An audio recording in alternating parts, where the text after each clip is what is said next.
fatalisme. Le fatalisme est une disposition à croire que tout ce qui arrivera dans le monde est écrit ou prédit, de façon que, quand nous le saurions, nos efforts ne feraient pas manquer la prédiction, mais au contraire, par détour imprévu, la réaliseraient. Cette doctrine est souvent présentée théologiquement, l'avenir ne pouvant pas être caché à un Dieu très clairvoyant. Il est vrai que cette belle conclusion enchaîne Dieu aussitôt, sa puissance réclame contre sa prévoyance. Mais nous avons jugé ces jeux de paroles.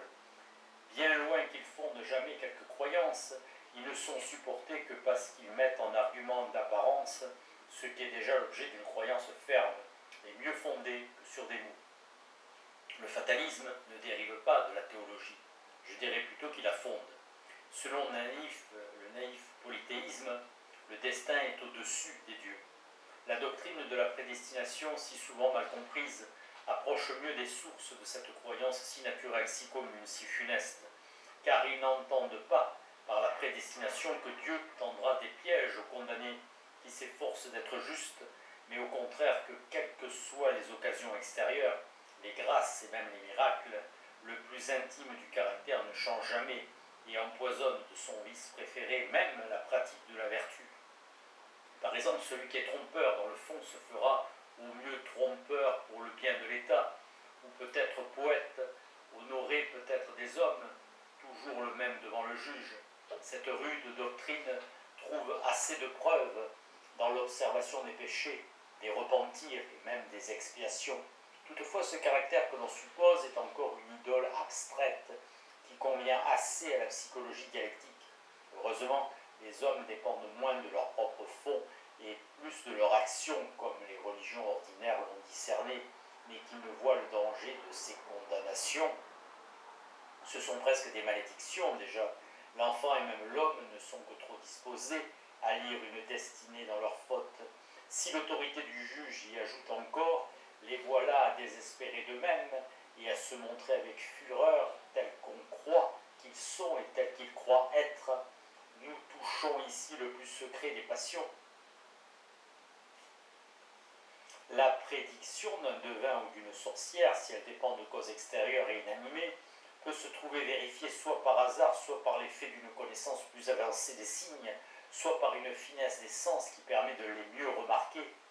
Il faut dire là-dessus qu'on oublie presque toutes les prédictions. Ce n'est souvent que leur succès qui nous les rappelle, mais le crédit qu'on apporte aux prophètes tient à des causes plus importantes et plus cachées. Souvent, l'accomplissement dépend de nous-mêmes ou de ceux qui nous entourent, et il est clair que dans beaucoup de cas, la crainte ou l'espérance font alors arriver la chose. La crainte d'un accident funeste ne dispose pas bien à l'éviter, surtout si l'on penche à croire qu'on n'y échappera pas, mais si c'est la haine d'un homme que je crains, ou seulement l'attaque d'un chien, l'idée que j'en ai s'exprime toujours assez pour faire naître ce que j'attends. Si l'avenir annoncé dépend de moi seul, j'en trouverai bientôt les signes en moi-même, le bon moyen d'échapper au crime, à la folie, à la timidité, au désir de la chair, ou simplement à la sottise n'est certainement pas toujours pensée. En revanche, croire qu'on en est sauvé du mensonge ou de l'envie ou de la brutalité, ce n'est pas un faible secours. Par ces causes, l'autorité des prophètes n'est pas près de finir. Mais ces croyances vivent sur un fond plus riche. Chacun est prophète de soi à soi, car nos actions d'instinct, par le mécanisme qui a été décrit ci-dessus, commencent d'elles-mêmes et sont perçues en même temps. Le mouvement hardi s'annonce par allégresse, qui n'est que sentiment de l'éveil des muscles nourris et reposés. La colère s'annonce par crispation, tumulte, chaleur du sang, souffle, cri, parole. La peur encore mieux. Toutes les démarches de l'ambition, de l'amour, de la vanité nous sont prévisibles à la manière des mouvements d'autrui, avec cette différence que nous les prenons en main et les dirigeons et les poussons à l'achèvement à mesure que nous les nommons, ce qui fait que cette prophétie de soi à soi ne manque jamais d'être vérifiée, car le jugement éclairé qui lie l'âme de ces choses et les renvoie comme il faut à un mécanisme fortuit veut un long détour de doctrine que l'expérience de l'âge ne remplace nullement. Ainsi comme l'instinct est le premier objet de l'esprit, le fatalisme est aussi sa première doctrine. Le héros d'Homère dit naïvement « Je sens dans mes pieds et mes mains, je sens qu'un Dieu me pousse ». L'animal pensant doit passer par cette idée-là de l'habitude. On met communément l'habitude trop bas. J'y vois une souplesse étonnante, bien au-dessus d'un mécanisme obstiné qui chercherait toujours les mêmes chemins. Par la puissance de l'habitude, on voit le danseur ou l'escrimeur se tirer des embarras soudains, avant que le jugement les ait mesurés. Mais il y a aussi dans ceux qui ont pratiqué ces exercices une aisance et une liberté de mouvement qui font que le jugement est aussitôt suivi d'exécution. À quoi s'opposent souvent les habitudes? Seulement, il faut bien remarquer que si je ne sais pas valser à l'envers, ce n'est pas l'habitude de valser dans l'autre sens qui s'y oppose. Et ce n'est pas d'être bon cavalier qui m'empêchera d'être bon tireur au fusil, bon violoniste, bon rameur. Il est clair qu'un acrobate, maître en certains tours de souplesse, en fera bien aisément d'autres. De même, l'exercice de la parole ou de la composition écrite finit par délivrer de ces tours de phrases que l'on dit habituels, mais qui ne reviennent si souvent que parce que l'on ne s'est pas habitué aux autres. Ces remarques sont pour arrêter l'improvisateur au seuil de cette analyse périlleuse, car on est tenté de décrire une machine humaine qui agirait sans intervention du haut commandement. Mais le musicien, le gymnaste, l'escrimeur se moquent de nos systèmes. J'en appelle ici à tous ceux qui ont appris à faire quelque action difficile. Quand mon maître d'armes distinguait en jargon alsacien les tireurs de moyens et les tireurs de jugement, il m'apprenait la philosophie aussi. C'est une erreur de dire qu'une action que l'on sait faire se fait ensuite sans attention. Le distrait est, il me semble, un homme qui laisse courir ses actions, mais aussi il est assez ridicule par cette méthode en petits morceaux. L'animal n'est point distrait, il n'est qu'étourdi, il faut insister là-dessus. Il n'est point vrai qu'un bon cavalier monte bien sans jugement. Il n'est point vrai qu'un bon ouvrier ajuste bien sans jugement. Je dirais plutôt que le jugement ici, par la vertu de l'habitude, est obéi aussitôt, sans mouvement inutile. Et j'ai ouï dire que la moindre idée ou réflexion de traverse précipite le gymnaste. Preuve que son corps, sans un continuel commandement, ne sait plus où aller. S'il se rapproche, c'est d'instinct. Et je ne crois même pas que cet art de tomber sans mal, qu'ils ont si bien, soit jamais sans jugement. Ils ont si bien. L'animal montre une souplesse du même genre, mais par l'absence de jugement. Nous sommes communément entre deux. L'instinct dans notre pensée naturelle devient passion, contracture, maladresse. La rançon de la pensée, c'est qu'il faut bien penser. Comme nous ne savons pas agir sans penser, nous ne pouvons agir comme il faut sans bien penser. La peur de mal faire y est le principal obstacle, comme on sait, et ce genre de peur est toujours le principal dans toute peur. Mais cette peur n'est que le sentiment d'une multitude d'actions qui commencent et se contrarient. Pour la vaincre et faire ce qu'on veut, il faut ne faire que ce qu'on veut, par exemple allonger le bras sans que le pied parte, ou bien ouvrir une serrure rebelle sans grincer des dents, ou bien encore tenir l'archet sans le serrer, monter sans retenir son souffle.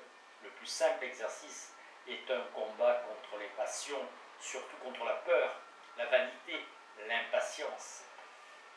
Convenons maintenant qu'il y a deux manières d'apprendre, et que l'habitude n'est pas l'instinct, ni le prolongement de l'instinct. L'animal, et l'homme autant qu'il est animal, apprend par contrainte des objets ou par imitation machinale, toujours par répétition, de quoi l'on peut rendre compte d'abord par la nutrition des muscles, que le mouvement excite, et fortifie encore, si l'on veut, par les traces qui sont laissées dans les nerfs ou dans les centres nerveux, et qui font que les réactions répétées s'inscrivent par des chemins de moindre résistance. Encore est-il à remarquer que les meilleurs signes par lesquels on puisse faire obéir un cheval sont toujours des pressions ou contraintes qui gênent certains mouvements et en favorisent d'autres. Cette activité machinale ne ressemble jamais à l'intelligence, et j'ai toujours pensé que le dressage des animaux, bien loin de prouver qu'ils comprennent, suppose au contraire une entière stupidité. L'homme apprend tout à fait autrement, non par répétition, non pas par répétition machinale, mais par recommencement, toujours sous la condition d'une attention soutenue, disons autrement, sous la condition que les mouvements exécutés soient voulus et libres, sans que le corps en fasse d'autres.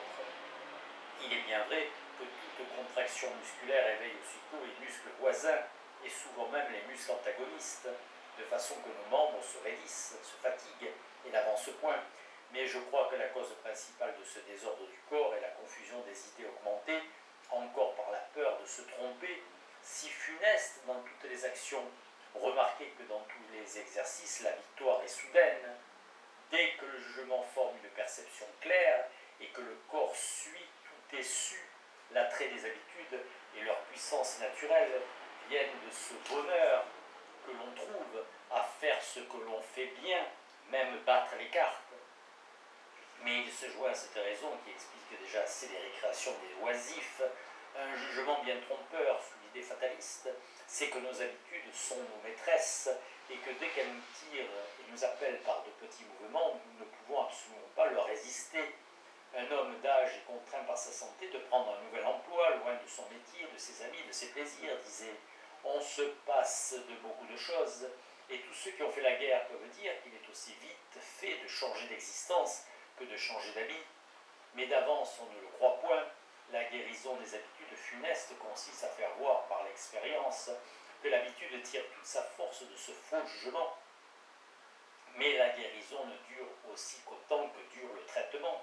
Une seule expérience contraire établit l'esprit dans son erreur. Ceux qui ont souffert des passions se reconnaîtront ici.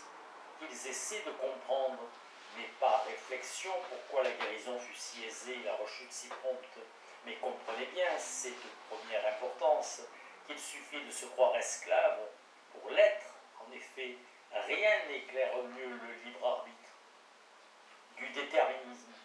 On peut prédire ce qui arrivera dans un système clos ou à peu près clos, par exemple dans un calorimètre, dans un circuit électrique, dans le système solaire, si l'on considère les positions des astres seulement, non seulement un ensemble de causes ou de conditions détermine rigoureusement un ensemble d'effets, mais encore le travail, ou comme on dit l'énergie, qui comprend aussi le travail moléculaire supposé, se retrouve dans l'effet en quantité égale, quelles que soient les transformations.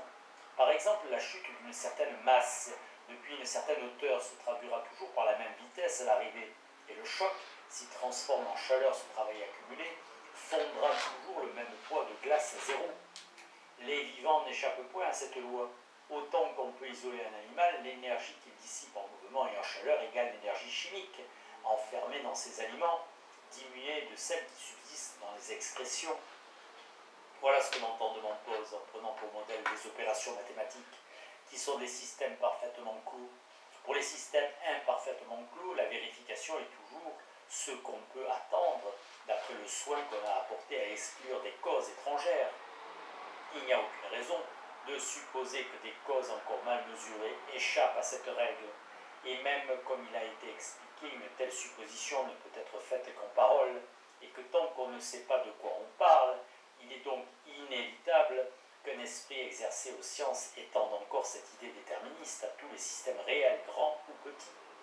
Ces temps de destruction mécanique ont offert des exemples tragiques de cette détermination par les causes sur lesquelles des millions d'hommes ont réfléchi inévitablement. Un peu moins de poudre dans la charge, l'obus allait moins loin, j'étais mort. L'accident le plus ordinaire donne lieu à des remarques du même genre. Si ce passant avait trébuché, cette ardoise ne l'aurait point tué. Ainsi se forme l'idée déterministe populaire, moins rigoureuse que la scientifique, mais tout aussi raisonnable. Seulement l'idée fataliste s'y mêle. On voit bien pourquoi, à cause des actions et des passions qui sont toujours mêlées aux événements que l'on remarque, on conclut que cet homme devait mourir là, et que c'était sa destinée, ramenant ainsi en scène cette opinion de sauvage, que les précautions ne servent pas contre le Dieu ni contre le mauvais sort. Cette confusion est cause que les hommes peu instruits acceptent volontiers l'idée déterministe. Elle répond au fatalisme, superstition bien forte et bien naturelle, comme on l'a vu. Ce sont pourtant des doctrines opposées, l'une chasserait l'autre si l'on regardait bien. L'idée fataliste, c'est que ce qui est écrit ou prédit se réalisera, quelles que soient les causes. Les fables d'Esquile, tué par la chute d'une maison, et du fils du roi qui périt par l'image d'un lion, montrent cette superstition à l'état naïf. Et le proverbe dit de même que l'homme qui est né pour être noyé ne sera pas pendu, au lieu que selon le déterminisme, le plus petit changement écarte de grands malheurs, ce qui fait qu'un malheur bien clairement prédit n'arriverait point. Mais on sait que le fataliste ne se rend pas pour si peu. Si le malheur a été évité, c'est que fatalement il devait l'être. Il était écrit que tu guérirais, mais il est aussi que tu prendrais le remède, que tu demanderais le médecin, et ainsi de suite. Le fatalisme se transforme ainsi en un déterminisme théologique, et l'oracle devient un Dieu parfaitement instruit, qui voit d'avance les effets parce qu'il voit aussi les causes. Il reste à discuter si c'est la bonté de Dieu ou sa sagesse qui l'emportera. Ces jeux de paroles sont sans fin, mais l'expérience la plus rigoureuse semble décider que le Créateur ne change jamais le cours des choses et reste fidèle aux lois qu'il a instituées. Par ce détour, on revient à dire que l'homme qui sera noyé par des causes ne sera certainement pas pendu. Au lieu d'être attiré par un destin propre à lui, il est pris dans une immense machine dont il n'est qu'un rouage. Sa volonté elle-même suit ses actions. Les mêmes causes qui le font agir le font aussi vouloir. Chacun sait qu'une certaine espèce de fous font ce qu'on leur suggère, qu'ils veulent aussi ce qu'ils font, et qui fait qu'ils croient faire ce qu'ils veulent. Prouver que nous ne sommes pas tous ainsi. Ce qui achève d'engourdir l'esprit, c'est que par un déterminisme bien éclairci, tout reste en place. Un bon conseil est toujours bon à suivre, que je le suive par nécessité ou non. La délibération n'est pas moins naturelle, soit que je pèse les motifs avant de me décider librement, soit que je cherche à prévoir par l'examen des motifs ce que je ferai par nécessité. La décision a le même aspect, soit que je jure de faire, soit que je sois sûr que je ferai. Les promesses aussi, l'action aussi, l'un disant qu'il a fait ce qu'il a voulu, l'autre qu'il a voulu justement ce qu'il ne pouvait pas ne pas faire. Ainsi, le déterminisme rend compte des sentiments, des croyances, des hésitations, des résolutions. La sagesse, dit Spinoza, te délivre et te sauve autant que ce soit par nécessité ou non. Sur quoi discutons-nous donc